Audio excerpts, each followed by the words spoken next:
Welcome, everybody. So glad that you're able to join us this afternoon for our first webinar presentation. And it's an exciting time. We are incredibly pleased that they are close to 100 people that have indicated interest. And at this point, I think we have 85 participants, which is amazing. And I just want to double check that you are able to hear me.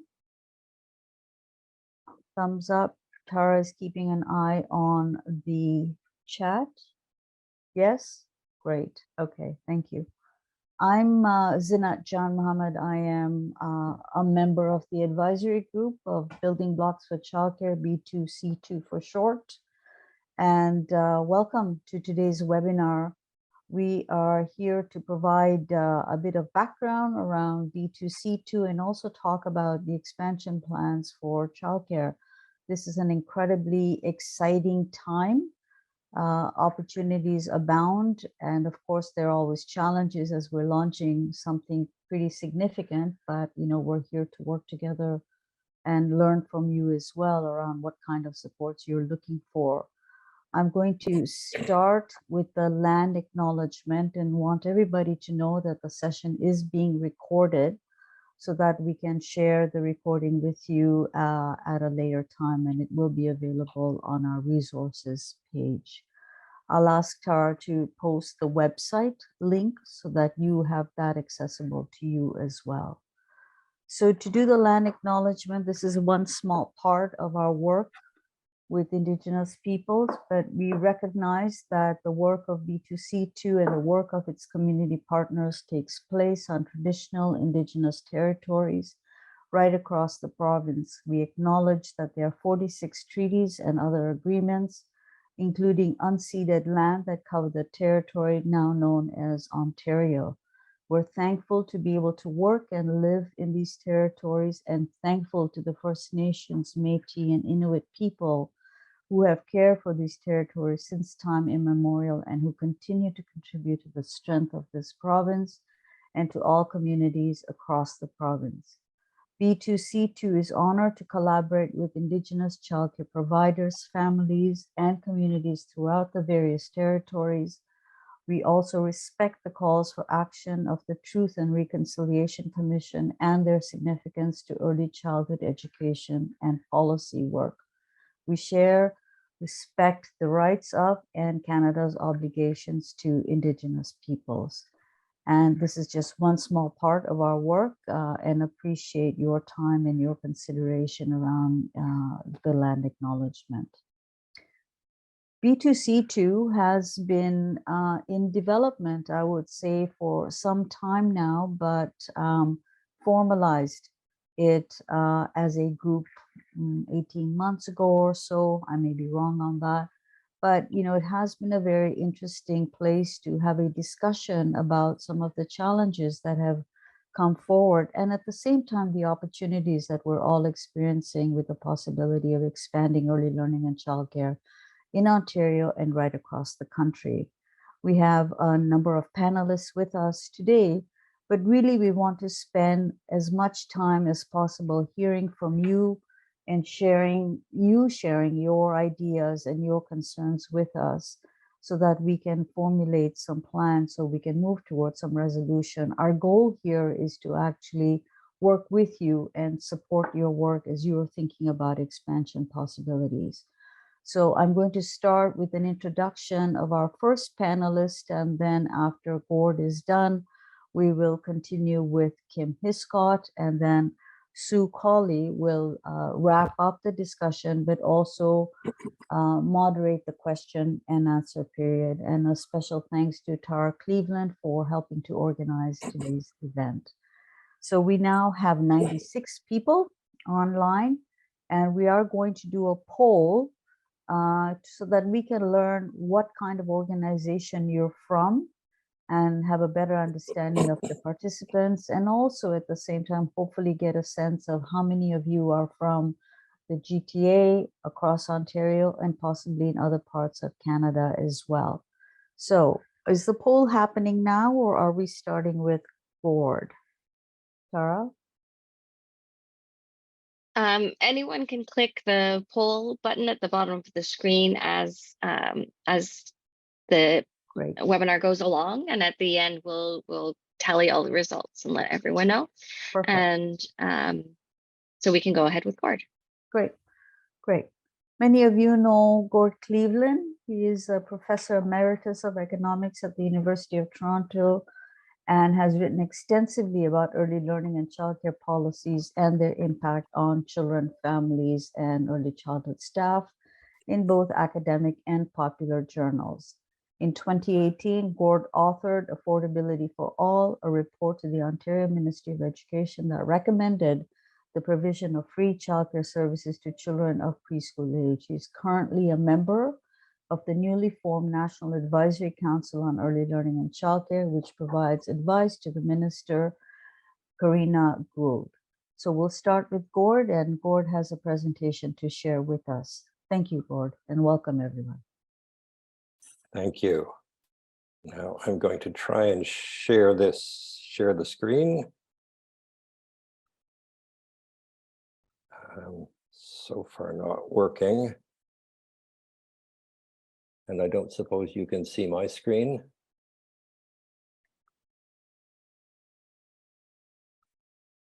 No, we don't see your screen.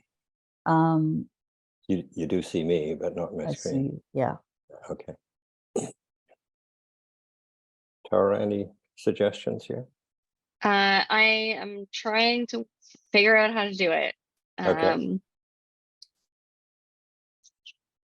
Gord, if you're able to email the presentation to us, then perhaps one of us can share the screen. But in the meantime, while that is happening, just, if you could just start talking and by providing the overview of your presentation, please. Okay. Okay, everybody. This is a presentation on how early learning and childcare expansion can happen in Ontario. And on the front page, you'll eventually see this. It'll be posted on B2C2's website, as well as my own website, and it has the links. So I hope I'll be able to show you that. First, I'm going to talk about the new Ontario expansion rules and procedures. And this is interesting because in the middle of December, Ontario developed new rules. They developed space allocations, 45,000 spaces for each of the municipal areas in Ontario. They're called CMSMs and DSABs, for those that haven't heard that expression before. They're the municipal level responsible for childcare. So they've done the space allocations for all of the years in between 2022 and 2026. So 4 full years of space allocations, the maximum space allocations that are allowed and that will be funded in those municipalities. Some of these are in schools, some of these are in community locations.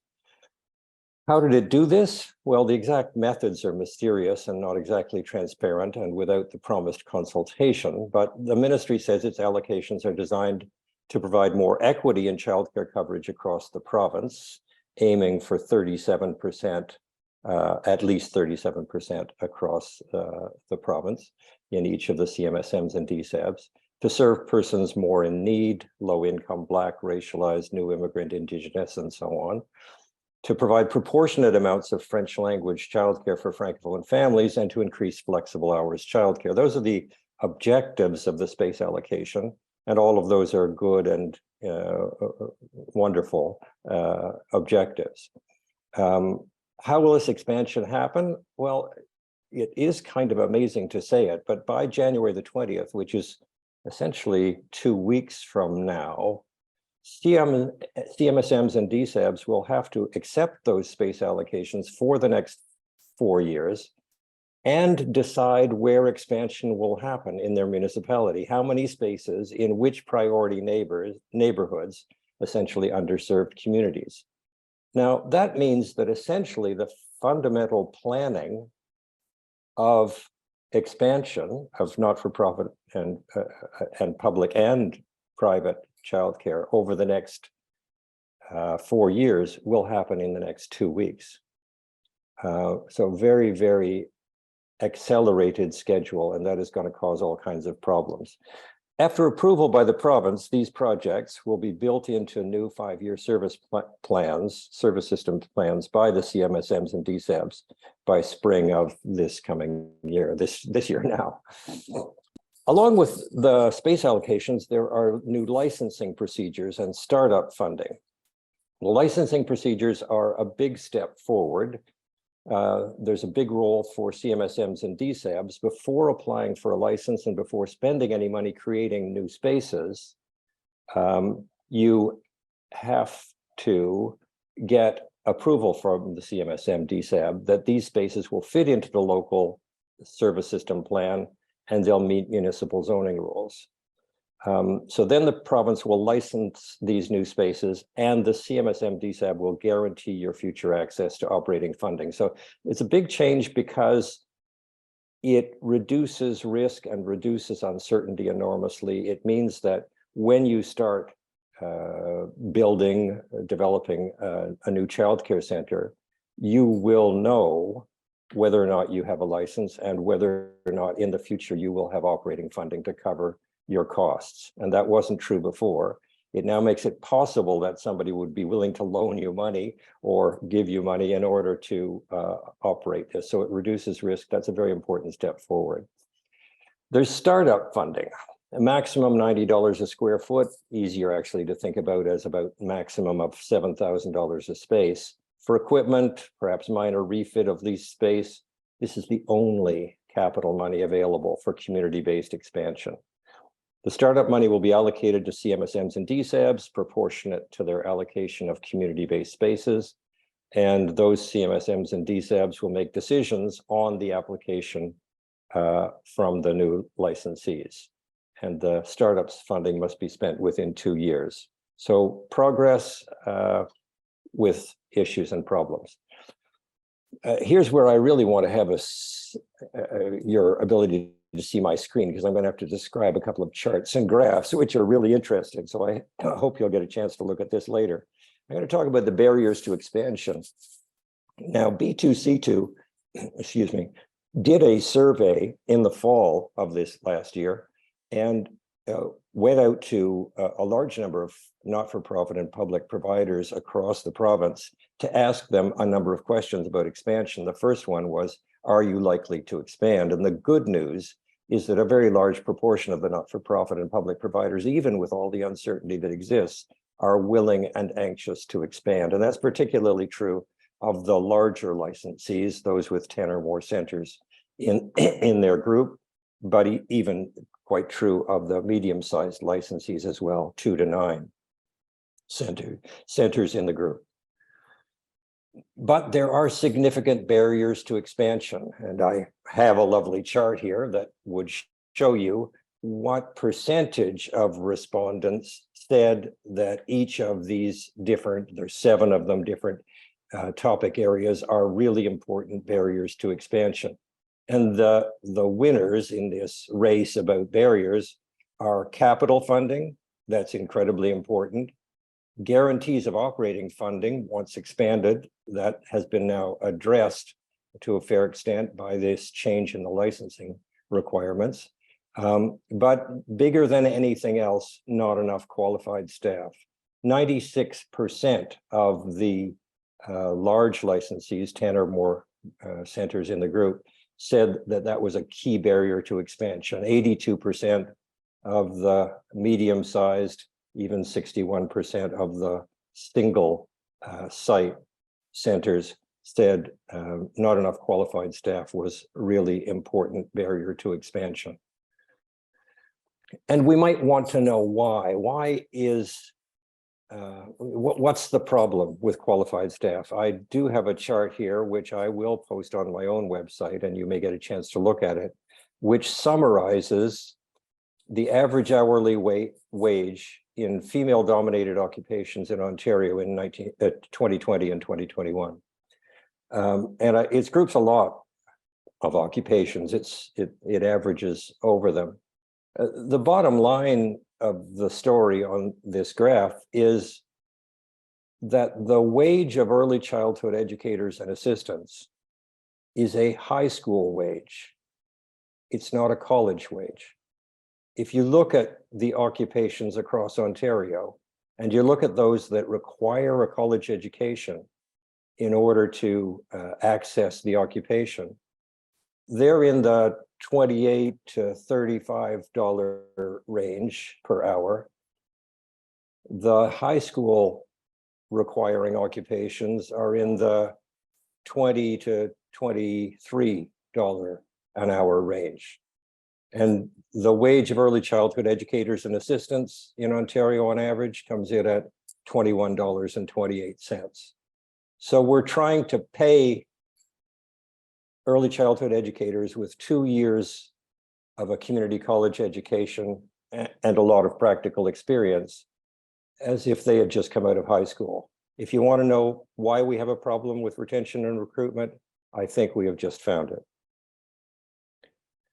Capital funding, of course, is needed for expansion. Ontario's startup funding will cover a little bit, but not much. The expected building cost of a new childcare center will be at least $3 or $4 million, depending on the number of spaces and the ages served. But the maximum startup grant is $350,000, so about 1/10 of the required funds. And there's no other capital money available in Ontario, not for community-based spaces. BC has a new spaces fund. We've got some colleagues from BC here. Maybe they'll get to talk about its virtues and its difficulties, but the BC New Spaces Fund looks very nice from Ontario. BC is putting money in, serious capital money, capital grant money that can be accessed by not-for-profit and public providers. Along with that, the province should provide loan guarantees at the time that new spaces are licensed to permit not-for-profits to borrow funds at low interest rates and with low risk. After all, loans, if they're borrowed by not-for-profits, are going to be paid back through federal government provided operating funding, which is guaranteed. It is, from my point of view, an essential and very simple move for the provincial government to provide loan guarantees for not-for-profit and public providers along with the new licensing process, and that should happen. Without access to capital funds, expansion will not happen. The other thing we need to think about is public lands. We're building a childcare system that will last for generations. We're building community assets that will serve generations of children and families. Why would we want not-for-profit and public childcare that is 80 to 90% paid for with public funds to be located on lands owned by private investors that can be taken away when there's a better profit opportunity for the use of those lands? It makes no sense. So we need a detailed inventory of public lands that could be available for childcare expansion for each CMSM and DSAB. These childcare centers are going to be permanent community assets that should be located on publicly provided lands wherever possible. So I want to talk a little bit about the opportunities and possibilities that are in front of us. This is very much the beginning, not the end. There are huge opportunities for us to grasp together. We have the possibility of creating a universal low-fee system of good quality early learning and childcare provided predominantly by the not-for-profit and public providers for our children and our children's children and for generations beyond. But we are going to have to fight to make it happen in the way that we know it should. The Financial Accountability Office of Ontario, you might have heard, says that we will need just over 298,000 additional childcare spaces in Ontario for children 0 to 5 years of age, when the fee is $10 a day, which is supposed to happen in 2026. The Ontario government only has plans to add less than a quarter of this number of spaces. So what that means is that the expansion of early learning and childcare facilities in Ontario is going to be on our agenda for years to come. So let's begin to dream big and plan for expansion now.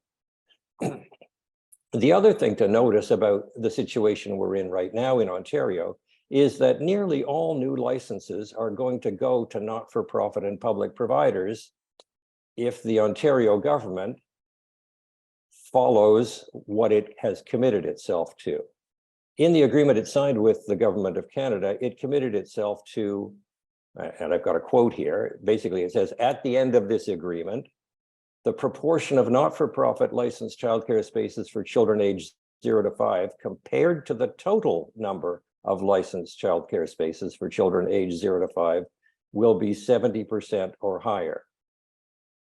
Well, there's been already quite a few licenses given out to new for-profit operators. And if you do the math, there's only about 2,300 more spaces that can happen in the for-profit sector in between now and the middle of 2026. Nearly all the permitted expansion of for-profits has already taken place. So Ontario should be spending its time consulting intensively with not-for-profit and public providers to learn what policy and funding changes are needed to make expansion happen. It's also true that home childcare is considered to be not-for-profit, according to the Ontario-Canada Agreement, and there will be some expansion of home childcare, but there's real difficulties recruiting new providers here as well. There are shortages of staff. There are huge shortages of staff everywhere you go around the province talking to childcare center providers, supervisors, anybody working in a childcare. You hear about the shortages of qualified staff. But these shortages are both a barrier and an opportunity. We're in the midst of a worldwide and certainly Canada-wide shortage of labor for ECEs, but for other occupations too. It's going to be really, really hard to double the number of qualified ECEs, which is about what we need to do over the next 10 years. But where there's difficulty, there's opportunity. We've known for very many years that the wages of early learning and childcare workers need to rise, but we've had quite limited success in convincing governments of this. But I believe that the current shortages of qualified early childhood educators are so extreme that we're now going to win that argument with governments. It's obvious to almost everyone, except perhaps the Ontario government in the design of its wage enhancement, that without higher wages and benefits for ECEs, expansion cannot happen. I want to say a few words about for-profit operators. There can be a role for for-profit operators in a universal system. Having a certain percentage of for-profits is not necessarily a deal breaker. For-profit operators need to be only a minority, a small minority of all providers. They can't be allowed to become so powerful that they can set the rules of the game. And the key is that for-profits in our universal childcare system that we are building together must accept the rules of the game. What do I mean by the rules of the game? Well, early learning and childcare is becoming a public service, somewhat like health and education. Childcare is moving out of being a market service funded primarily by parent fees to being largely publicly funded. As I said, 80 to 90% publicly funded. And it must be accountable for the ways in which it spends public funds. There must be value for money received. Early learning and childcare will be affordable to parents, will be of high quality, will be universally available in a wide range of forms suited to children's and parents' needs, and will be delivered mainly by not-for-profit and public licensees, with some delivery of services by private for-profit operators. That's our vision of the new universal childcare system that we're building. In the early learning and childcare system we're building, all operators will charge parents $10 a day or close to it. Actually, the target in Ontario is for $12 a day. Operators will receive public funds to cover the rest of their costs above that $10 a day that aren't covered by parent fees. So something like 80 to 90% of an operator's revenues will come from government. Operators will therefore have to be financially accountable for these funds and transparent about how they spend them. Some expenditures will not be considered to be legitimate expenditures. Many will. There will be monitoring. There will be quality evaluation. There will be extensive reporting requirements. That's the way a universal fixed fee system has to work. But most for-profit operators seem not to accept these rules of the game. What do the for-profit operators want? Well, they want very few controls on their spending and the costs that they can claim. They lobbied the Ministry of Education successfully this spring to get rid of most of the measures of financial accountability for the 2022 and 2023 funding guidelines. Yet without financial accountability, they expect governments to compensate them for all of their costs above $10 a day. How can that work? It doesn't. In fact, if you talk to for-profit operators for a little while, you find out that they don't like a fixed fee system at all. They want a tax credit scheme in which for-profit operators charge whatever the market will bear, and the governments give increasing amounts of money to parents to chase after the rising fees and try to make childcare affordable. In other words, the for-profit operators don't accept the rules of the game. And as long as they don't accept the rules of the game, for-profit operators play a decisively negative role in our attempts to build a universal system of good quality childcare services. There are a bunch of for-profit myths. Do we need for-profit operators? Are they the only ones that can raise the capital required and expand services? That's frequently said. No, not if governments work to make capital grant funds available and provide the loan guarantees that will make financial institutions willing to loan money to not-for-profit. Do we need for-profit operators in order to provide choice to parents? Mostly no. There's a very wide variety of childcare services provided by not-for-profit operators in Ontario, and the Canada-Ontario Childcare Agreement is going to increase the amount and variety of services available. The clear record of for-profit childcare operators in Quebec, for instance, is that they provide, on average, a much lower quality of childcare services. That's not the kind of choice we want. Do we want the existing for-profit providers to stay in the CWELCC system? Yes, right now we need and want their spaces, but only as private suppliers of what is in effect a public service, following the new rules of the game. So what should we do now collectively to build a universal system of community-based early learning and childcare in Ontario? I think what's important in this period of transition, is to seize the opportunity. We, the providers, staff, and supporters of not-for-profit and public childcare operators in Ontario are the ones that built the childcare services we have. Over 75% of Ontario's childcare services are not-for-profit and public. We now have the opportunity to complete the task we began. The federal government is going to be putting in an extra $3 billion a year to early learning and childcare in Ontario every year going forward from 2026 on, and it's willing to put in more money over time. And so should the provincial government. Over time, there will be much more tax money flowing into provincial and federal coffers as a result of the effects of childcare. More of this needs to be spent expanding services. We do need to make our demands and needs clear to policymakers. So let me itemize them. Wages and benefits for early childhood educators need to rise very substantially. The province and the federal government need to make capital money available for childcare expansion. The province and federal government need to provide loan guarantees to not-for-profit and public childcare facilities if they're part of this publicly planned expansion. And ongoing operational funding needs to cover true costs. We need ongoing financial accountability to determine which costs are legitimate and cover them.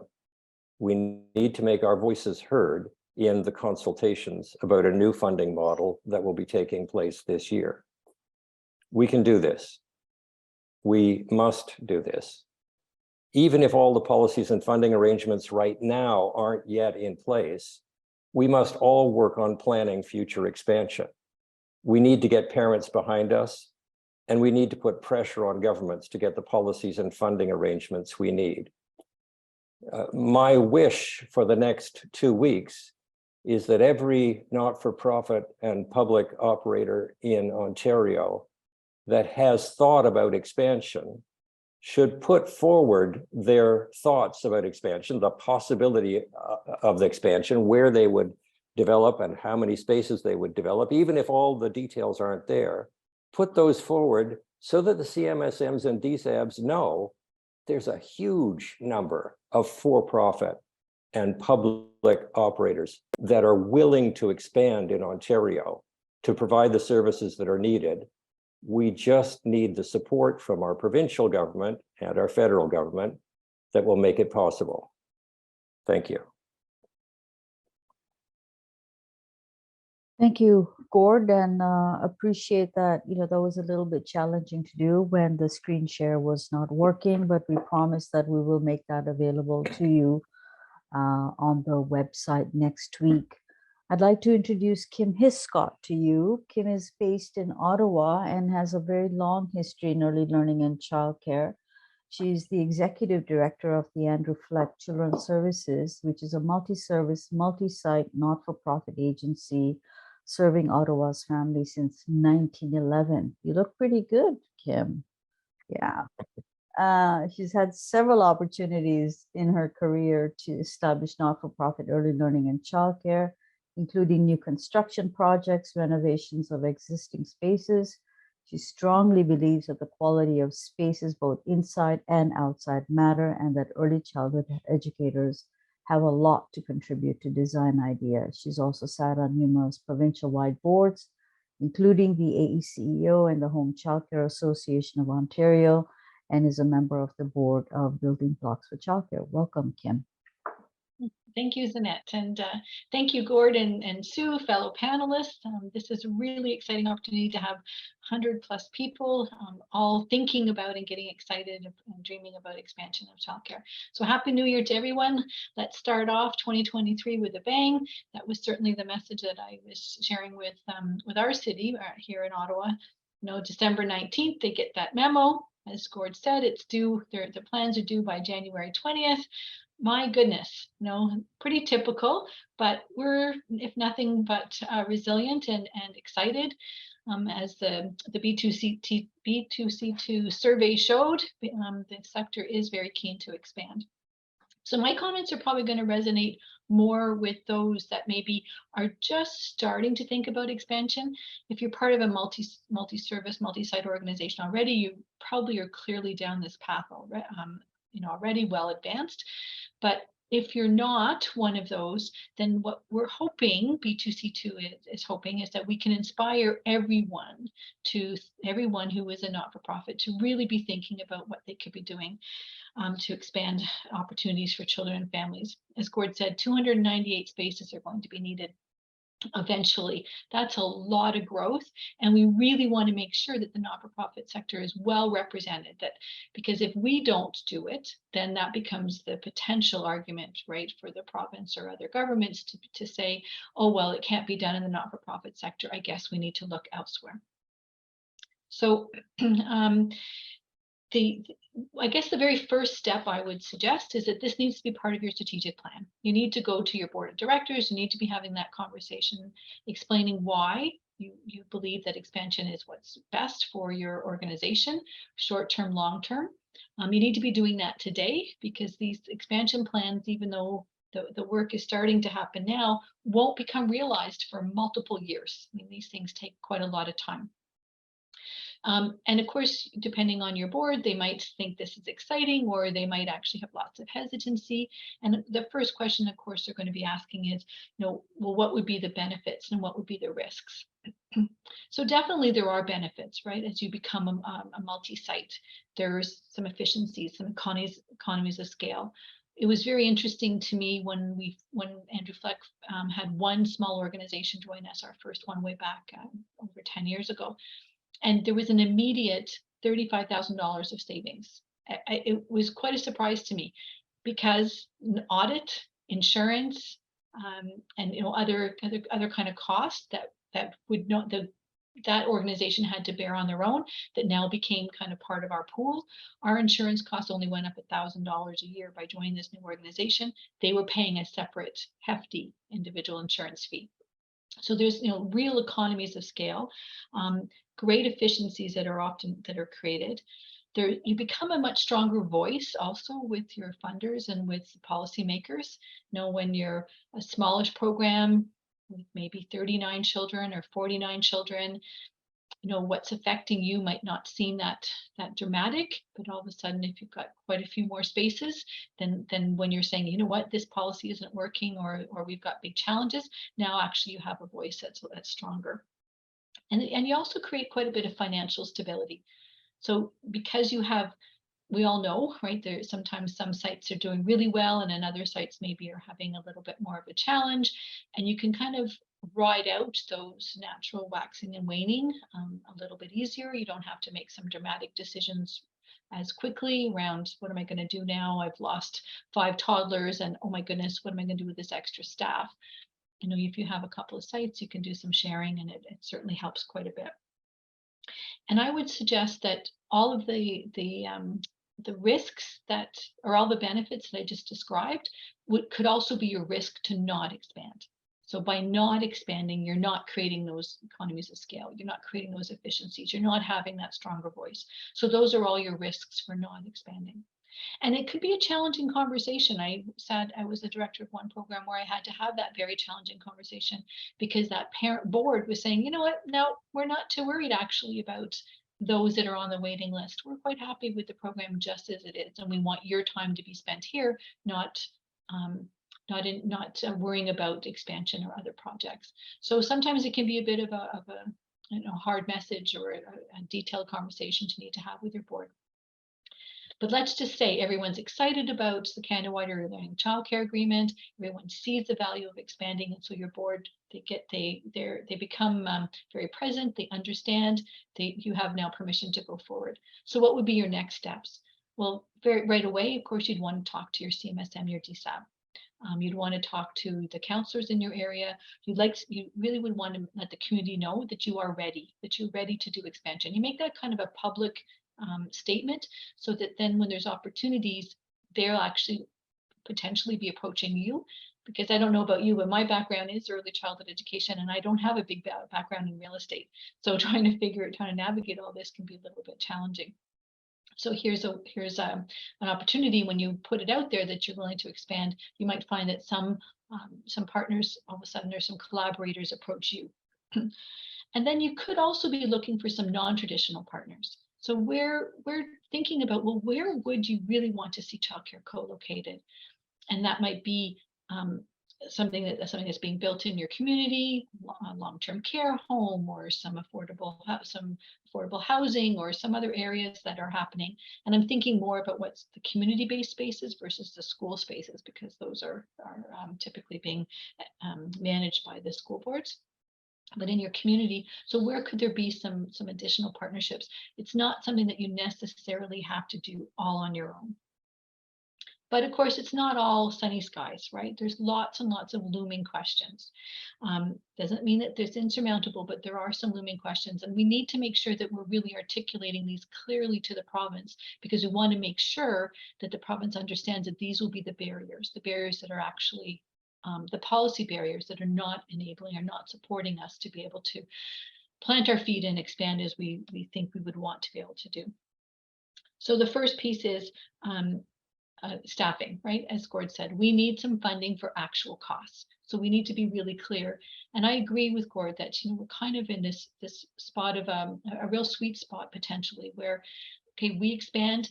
Now we need more staff, so therefore the staffing crisis will have to be addressed. The lack of or the inappropriateness of the salary scales will have to be addressed. And financing is a real concern as well.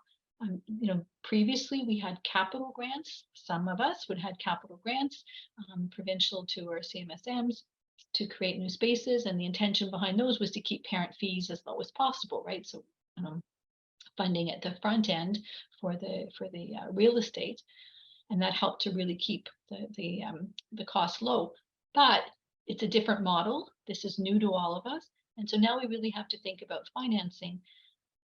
But that could be a tricky path, and there's some cautionary tales around that as well. So making sure that you starting to have relationships with your bank and thinking about what could be what would be the avenue, what's open for you? What are sort of the opportunities? Then the other part of my cautionary tale would also be about construction costs. So construction costs, I mean, they're real. COVID escalation is real. Before COVID, construction costs were probably about $300, $350 a square foot. Now it's closer to $450 up to $600 a square foot. So very, very expensive to build. And if you're going to finance all of that, that's a big ticket item. And so you want to make sure, but you also don't want to cheap out, right? We know that childcare tends to stay wherever it is, and we want to make sure that we're building not only quality interior and exterior spaces, but we're using quality materials so that things don't have to be replaced in 5 years or 10 years. You don't want things looking shabby. That's not helpful as a community, as a sector. It's not good for children and families. So thinking that, oh, well, I can get a cheaper cost, or I can go to a non-commercial contractor, I can do those pieces, isn't always a good idea. There's a consequence sometimes with going with the cheapest route. So cheaper isn't always better. And really, the other piece that we're really missing right now is the immediate resources, the things that we need right now to be able to move forward. It does take a lot of energy. It does take even some startup funding to be able to go down this path of expansion. For some, those costs and that time may be a challenge for them to even be able to move forward. This is a 2 to 5 year planning. So, if you don't start the planning today, you won't be opening a center in 3 years. So you have to start the planning now. You can't really sit back and say, well, I'm just going to wait and see, because then in 3 years, it won't happen. And as we learned, and not that this was new, but as we learned from the memo in December, that typically when announcements come, they're pretty quick. The funding is announced and it's the pathway's done, and then you have a very small window to be a part of it. And that's not new. That's been a pretty typical approach in the past. So you want to start building, well, what could be your aspirational projects now? So I share Gord's wish that every single childcare program would be ready and able to think about expansion. And that's definitely why I'm involved with B2C2. Sue Colley was the one who kind of inspired all of us to step up and be a part of the organization, to this small group of people who are saying, okay, if we don't, then who will? And how do we make sure that not-for-profit childcare is well supported to expand across the province? Some of the larger areas probably already have agencies in place that can take this on, but it's the smaller communities that we're quite worried about, and we want to see, well, what kind of support would be needed. So B2C2 has a range. We're looking at what really could be supportive, from providing resources and information, from all the way up to and including like a turnkey approach, helping with the funding applications, helping with with even creating the backgrounder that would be needed to justify expanding. Whatever it might be needed, B2C2 wants to be there as a support. We're a charity, again, a group of volunteers of a certain age with experience, who are just really passionate about ensuring that children and families have access to not-for-profit childcare. I'm going to stop there because I think there's a lot of questions, and Sue probably has some pieces to say. So I'll stop there. Thank you, everyone.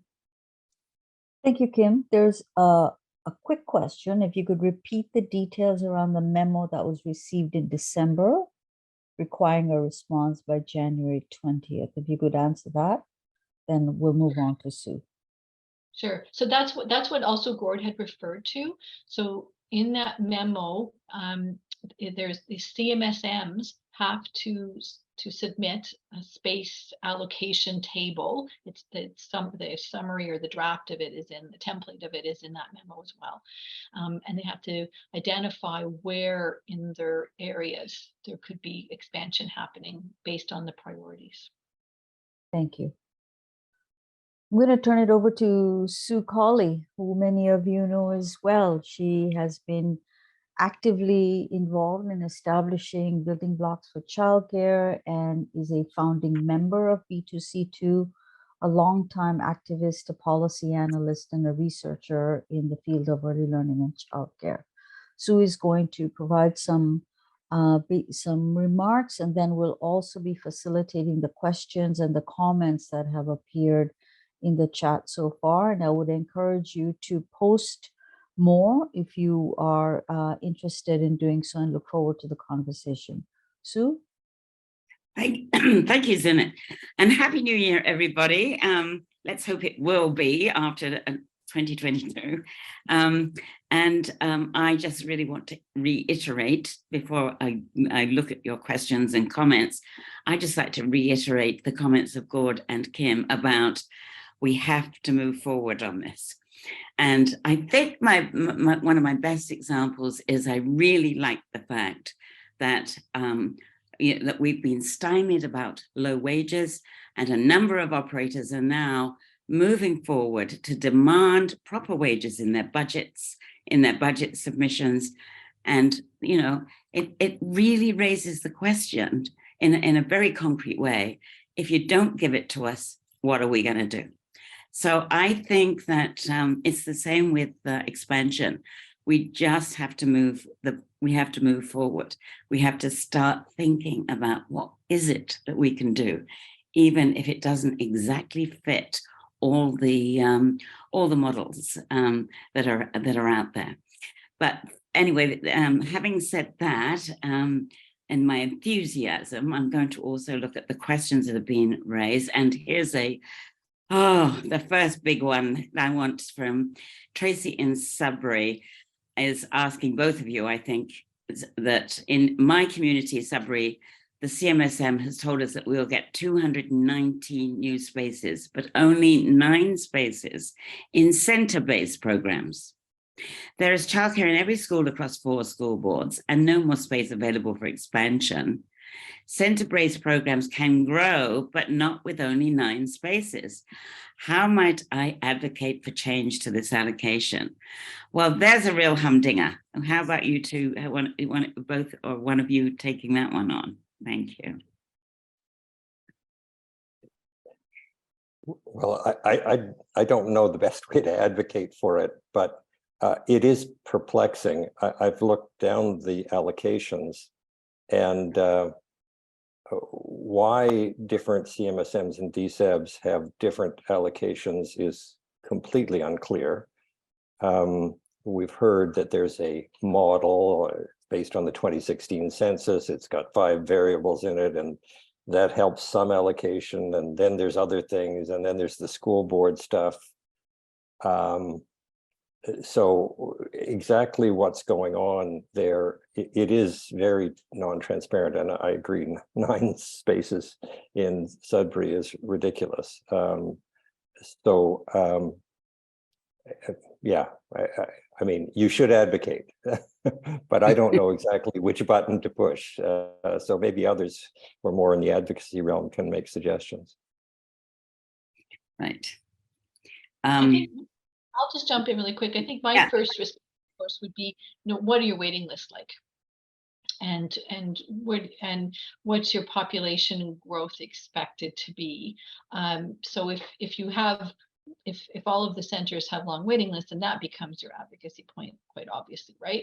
And families are going to do that alongside you. It's interesting. I don't know if you've already noticed, but I've certainly noticed in my own family, and elsewhere in Ottawa, there's a little bit of a baby boom going on. It's quite helpful that not only was it COVID, but also the fact that now childcare is affordable, and people are saying, oh yes, I can, I'm having that second child, and maybe there'll even be 3. I hope so. In my family, anyway, I'm enjoying the grandbaby stage. So you might find that also your population is shifting as well. And so as there's growth, there's going to be more demand. So I would keep monitoring that for sure. Yeah, I have to say that Sharon very wisely reminds us, and we've been saying this over and over, and it seems to be falling on deaf ears at government levels, that as more families receive the or have access to $10 a day childcare or close to $10 a day, this will create enormous demand for more programs and also she also makes the point, which is good, that it'll fuel the advocacy campaigns as well. What we do want to make sure of, though, in Ontario is that those advocacy campaigns won't be fueled in the direction of the for-profit centres, because, you know, if we get parents who are really frustrated, you can't blame them for turning to whatever they need to turn to. So that's really good, Sharon. We're really aware of this, and we really wish that the government would be. The Financial Accountability Office in Ontario has actually reinforced the fact that Gord's figures that we're going to need, what is it, 298,000 spaces within the next 4 years. So that's very good. There are voices out there that are saying.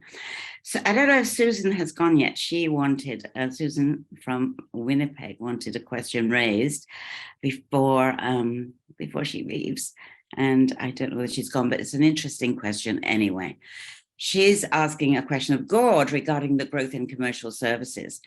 Do we think that there would be any consequences for Ontario if it fails to respect the 70% threshold for non-profit administration? She says, your comment seemed to imply the existence of the threshold would be sufficient to ensure it is respected. And Susan says, I don't have that confidence myself. Yes, I don't have an awful lot of confidence either. That's written down in black and white. It's got several sentences that build on top of each other and make it clear that there's a limitation on the amount of for-profit childcare that is permitted under the agreement. The Ontario government wants to interpret those words in a different way. There are provisions in the agreement for the federal government to say, no, we don't like this. There's an implementation committee where issues can be raised. There are ways of holding back money, but probably the primary way in which this will come to a head would be in the renegotiation of a 3-year action plan. Ontario's behind every other province in terms of the development of its action plans because it started so late. It started a year late. And as a result, it doesn't bargain its next action plan until next year, whereas all the rest of them are to be done by March of this year. So for Ontario, it's March of next year.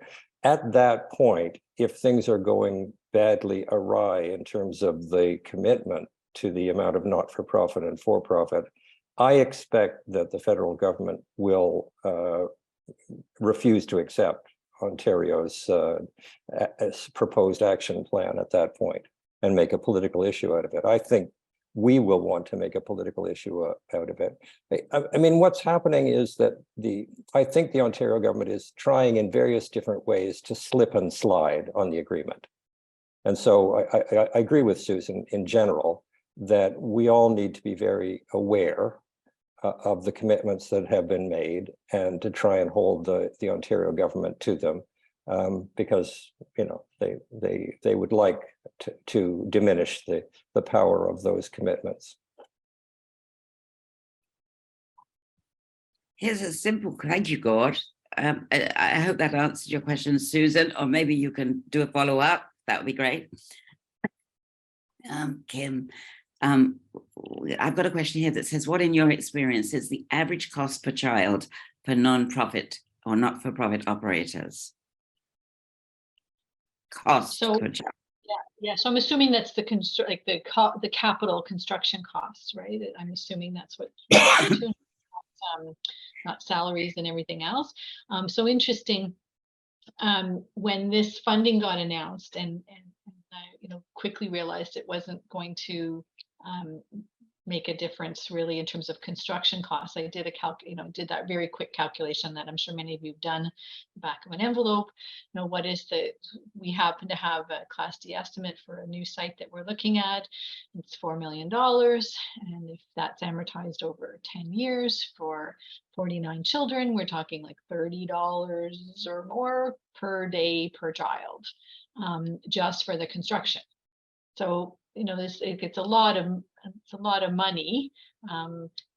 Could maybe reduce that down a little bit, with maybe not being quite so fancy in some of our finishings, but it's still going to be at least $20 a day. So I think that needs to be kind of understood, right? Is that this, as Gord was saying, this is going to be financed on the operational side. We're not used to this, and we're not used to these numbers, and it's going to be tricky for us as early child educators who are used to trying to keep fees as low as possible. We have to really shift our thinking, and we have to think differently as well. Even when you're thinking about your total rates, thinking more about whole budgets. What is it that you actually need in order to operate successfully? First, because we've for my whole career up to now, I've done budgets based more on, okay, this is how much money I think I can get. Parents can afford to pay this. So now this is how much money I have. And now I'll plan my budget based on that. And that's what's kept salaries low and other things. And now we have to really shift our thinking as a whole sector. We have to shift our thinking and say, well, no, let's start first with what is it that we actually need to be successful. And successful, is defined around recruitment and retention of staff, quality spaces, et cetera, and that's what it actually costs. Because I don't think we have any really clear idea, speaking only in Ontario, of what it really costs, right? And again, when I look at my budget, I presented to my board this whole summary of all the different little funding pieces, right?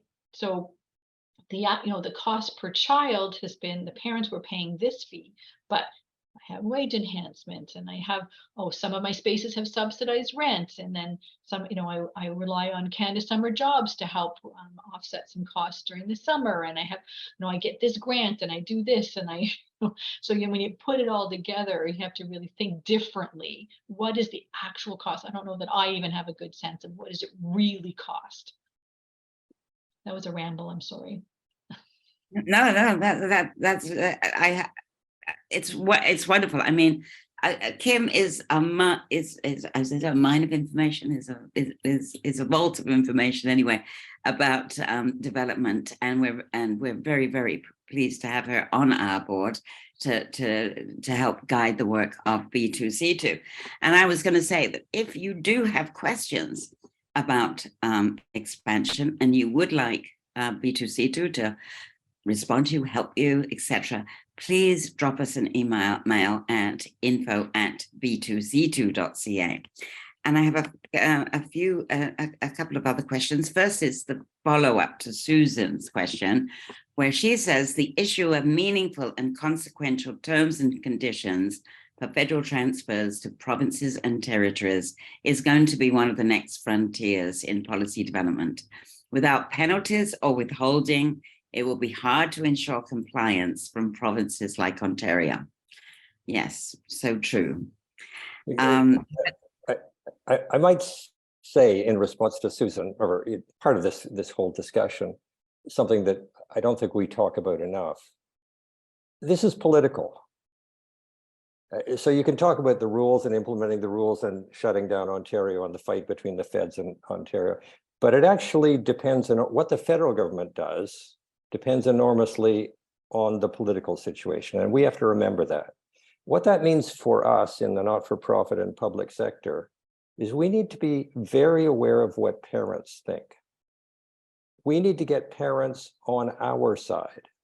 We need to make it sure that parents realize we are the ones that want to expand. We are the ones that are capable of expanding. We are the ones that have a history of good quality. We are the ones that really want this to work in the best way possible for you. And together, you, the parents, and us need to fight for more expansion, for more funding, for more and better pay for early childhood educators, for the system to work out right. And that pressure, we know in Quebec, if you think back to whatever political history you know in Quebec, has been incredibly important in the evolution of the system in Quebec. So parents, we need to make sure that parents are on our side. We need to make sure that we are a political force, as well as having the right arguments and the right details in agreements. And that's a very important perspective. Thank you, Gord. Linnell has a really interesting comment from BC, where she says that thanks for the great session. I'm sorry we've had our wrinkles, but we won't next time. Interesting and important to share and learn between provinces, I agree. Here in BC, we have capital expansion for, we have capital funding for expansion, albeit imperfect, but no real public planning responsibility. It appears that Ontario has public planning, albeit imperfect, but not a full capital budget. So it's true, you win some, you lose some. And I mean, I think we can learn an enormous amount from each other, actually, about how to proceed on this. Maybe you want to say more about that, Linnell, but in the meantime, I will, I have a question from Jane Bertrand, who says, what do we know about workforce recruitment and retention in public early learning and childcare, like municipal or community college centres that offer much higher compensation, including benefits and a professional work environment? Because this was, of course, one of the barriers that got identified in the survey as being a real problem for expansion. So does one of you want to say something about that? I mean, I'll say a couple of words about it. Kim probably wants to throw in too, but in general, and I think probably the point that Jane is thinking about is that the recruitment and retention are much simpler problems. There still are some problems, but overwhelmingly, the recruitment and retention in higher paid parts of the sector are much smaller problems. And so in general, it's not so hard to recruit staff. People will come over to you from other places in the sector. And it's, you know, a lot of people have been in the sector for many, many years and have a lot of experience in their jobs. And so the retention problem is not a problem. So I mean, I'm an economist. I don't think the issue, when you get to a problem of a huge labor shortage, in general, it's because something's wrong. And in this case, it's the price of labor is wrong. And so the market doesn't work. I'm sorry. I don't know why it's not possible for conservative governments to accept basic economic laws of operation and look at the market for early childhood educators. I'm sorry, the wage is much too low. That's where the recruitment and retention comes from. Yes, you can rearrange the rest of the deck chairs on the Titanic, and maybe that also helps with the recruitment and retention, but you can't ignore the issue of wages. And the way in which the wage supplementation in Ontario has been arranged, which is in the first year, the only people that got it were those moving, I think, from $17 a day up to $18 a day. So it's up at the bottom end, not an overall wage scale, probably a compulsory wage scale across the province with different levels of education and different levels of experience. That's what you need. And the kind of wage enhancement we have in Ontario is doing very little to deal with the recruitment and retention problem. So Ontario thinks it has wage supplementation, but the wage supplementation is not effective because of the way that they've designed it. So again, they need to get the message. Wages need to be raised from what are, in my words, essentially high school levels to a college educated level, competing with all the rest of the college educated occupations. That's where we have to be. Yeah, well, here's another point on that. In BC, says Rita from BC, we're advocating for a funding formula that provides the operating funds required to support childcare, including fair compensation based on a provincial wage grid and 80% of the funds a program receives would be for human resources. All of this is based on a maximum of $10 a day fee. So basically, I think in BC, you're saying it can be done. But anyway, I don't know if anyone has comments on that. I'd like to just jump in. So I can speak for our organization, for my organization, where I've been saying for a while, you know, I believe that we compensate reasonably, but not appropriately. So it speaks exactly to what Gord says. And we, you know, our salaries are on par with the school board, but they're not on par with our CMSM directly operated. And we don't have a big recruitment problem, and we don't even really have a big retention problem. People don't tend to leave our organization to go work somewhere else as a lateral transfer. But that still doesn't feel good. Like, we still know that it's a challenge for the sector as a whole. And so this really does need to be a sector-wide conversation. And we know we are quite concerned that people are just simply not staying in the sector. And even with our, as I said, reasonable but not appropriate rates, I'm seeing more and hearing more and more of individuals taking extra jobs. Like, you know, it still is for the the responsibility, the scope and depth of what we expect. The salaries are just not commensurate, and so people either think that, you know, they stay because they're passionate about the sector, or they're looking for something else that maybe is a little bit less demanding but earning something similar. I wanted to just comment quickly on a point that somebody made above, actually, that Sharon made, and I really appreciate what she's talking about here, where buildings on public land and second floor housing, or, you know, whatever is kind of makes sense for whatever community you're in. And that is definitely a strategy that I would encourage. So once again, you know, as an early childhood educator, I'm not in the development piece, I'm not in real estate. As an agency, we don't really feel a need to own a lot of buildings. That's not our core service. It's not what we're there to do. So we've actually taken the strategy that all of our expansion we're trying to do in collaboration with somebody else that would be of benefit for the community. So we're looking at a not-for-profit long-term care home, co-locating, or partnering up with some local churches where they're wanting to build some affordable housing, childcare on the ground floor. So all of our projects we're looking to be kind of in a neighborhood, part of a community, really entrenched, because that is an additional piece of the social good that we can do with and we really do believe that children, of course, soften neighborhoods, and again that children should be seen and heard. So we really want children to be very present in their neighborhoods. This is great.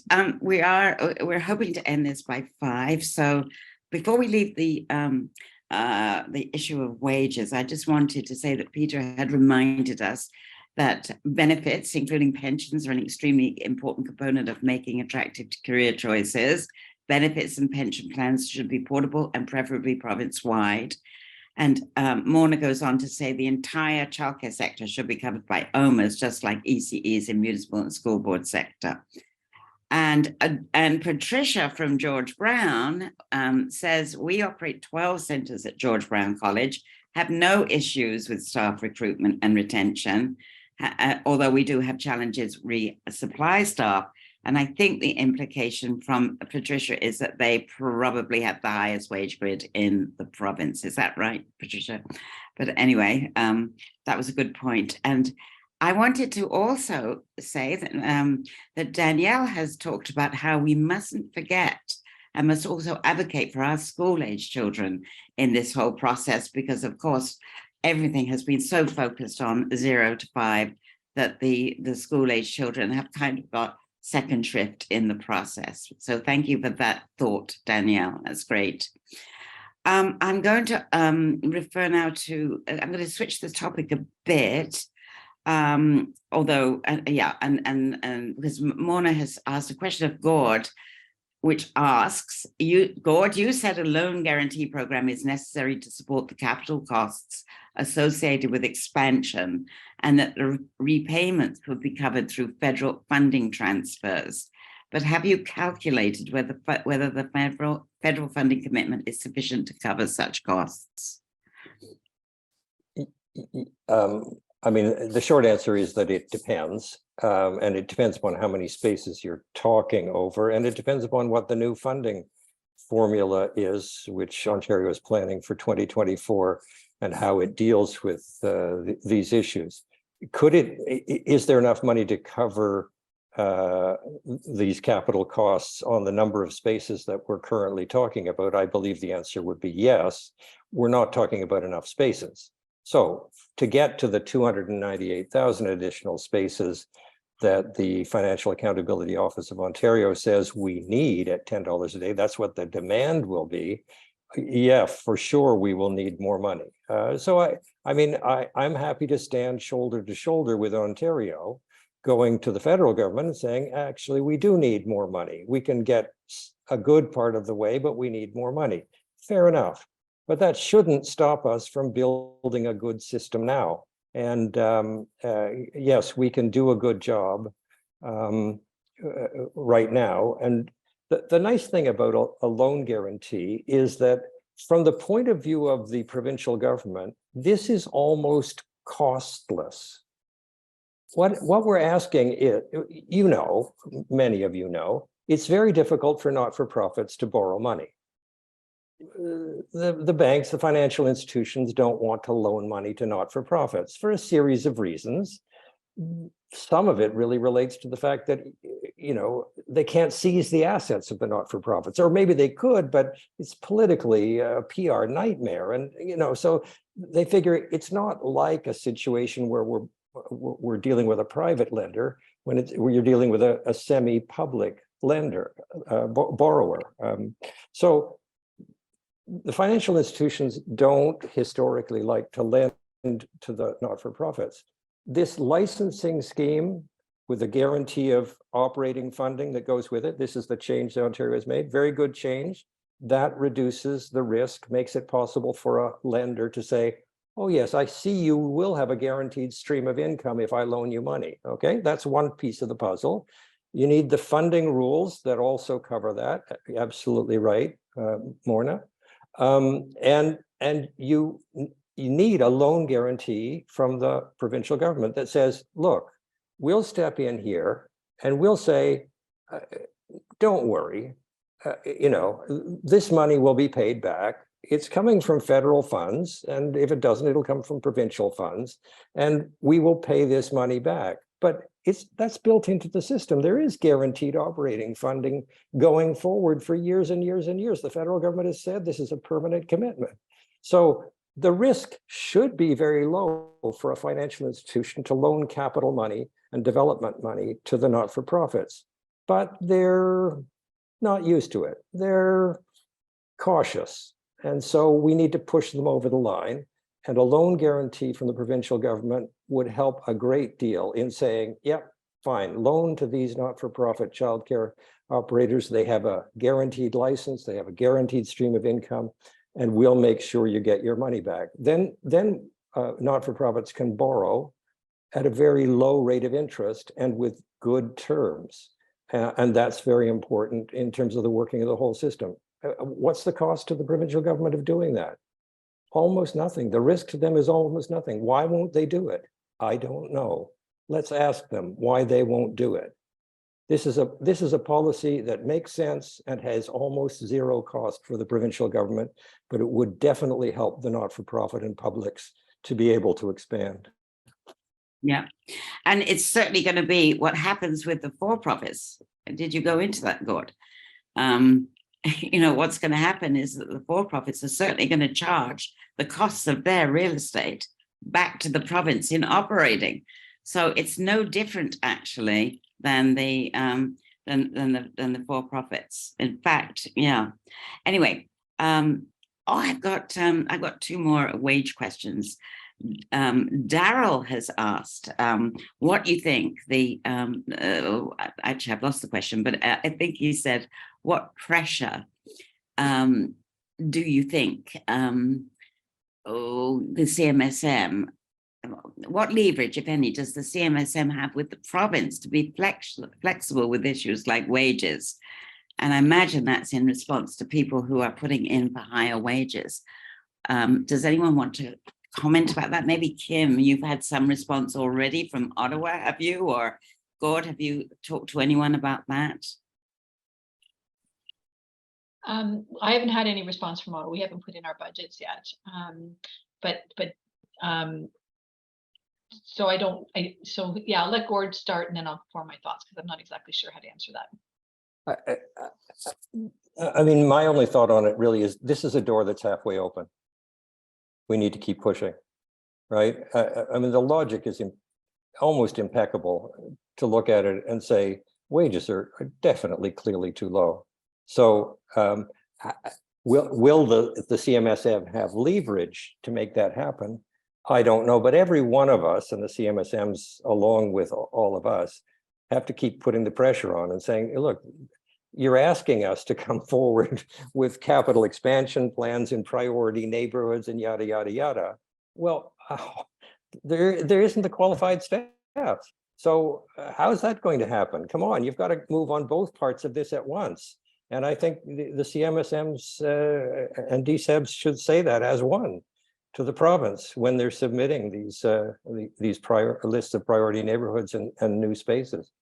It's going to be impossible without expansion in wages. Well, but Davida does have another point too, which is that she says that therefore she's from a small Northern Ontario town and they pay their staff very well. But being a small Northern Ontario town, retention and recruitment is a huge issue. I think that's, I don't know whether either of you have a comment on that, but it is something that I mean, I think it's about, if you create a profession, it would be like bringing a teacher to town.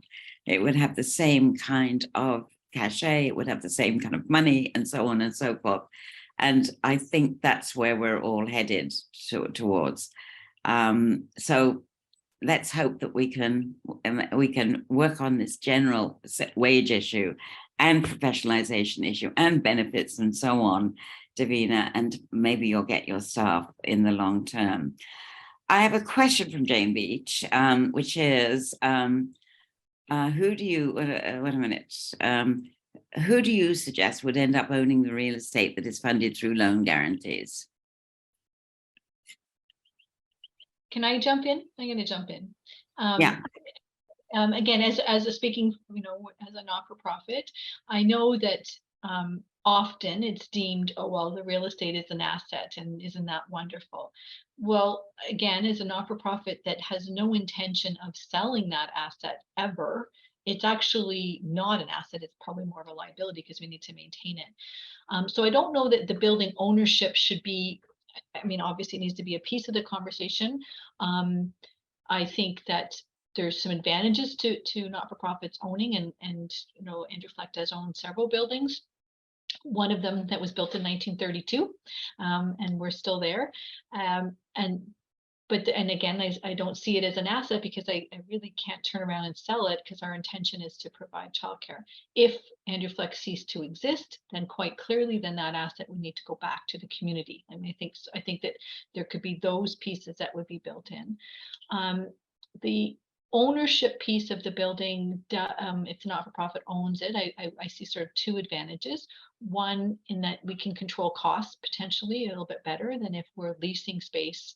And sometimes landlords can have some interesting tricks to be able to increase rents disproportionately than what we would expect, and then that becomes a real push me pull me, right? Because if our fees are fixed and we have no ability to raise revenue, that could become a problem. And I think I've lost my other thought.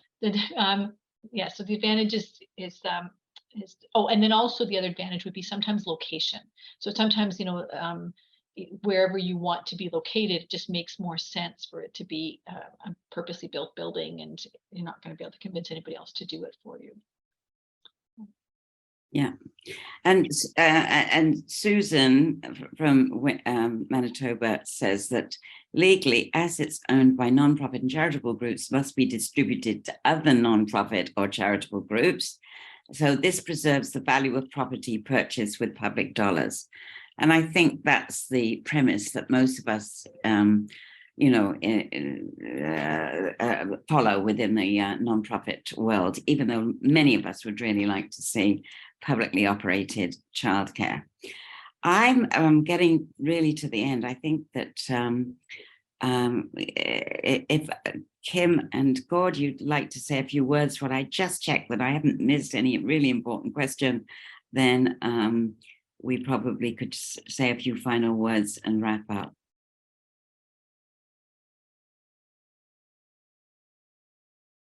Sure. You want me to say a couple of words? Sure. Yeah. Okay.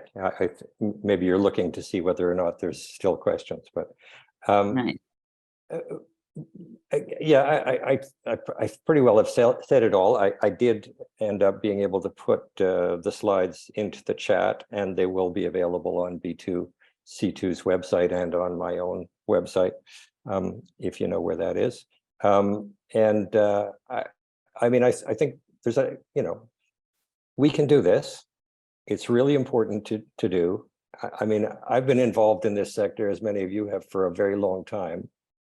To move towards universal childcare at $10 a day and making childcare into a public service is a lifelong dream, and we need to make it happen. So get out there, do it. Let's make it clear that the not-for-profit and public sector is the heart of childcare in Ontario, and let's bring the parents behind us and do everything we can to build the system. Okay, thanks very much, Gord. Kim, do you have final words? Yeah, just so well said, Gord, and definitely resonates, because I'd always hoped, that there would be affordable childcare for myself when my children were young, but then I was hoping for my own grandchildren, and to be here finally, even though we've climbed this hill a couple of times, now to actually be here is so exciting, and we really do have to see it through. We really do have to figure out how to make it be what we expect it to be, which is all of the three legs of the stool that Canadian Childcare Federation has, that I've always thought is so great. I want to comment on one comment up above here. Oh, what are the three legs of the stool? I've forgotten. Yeah, I think it's quality, affordability, and accessibility. Oh, right, of course, yeah.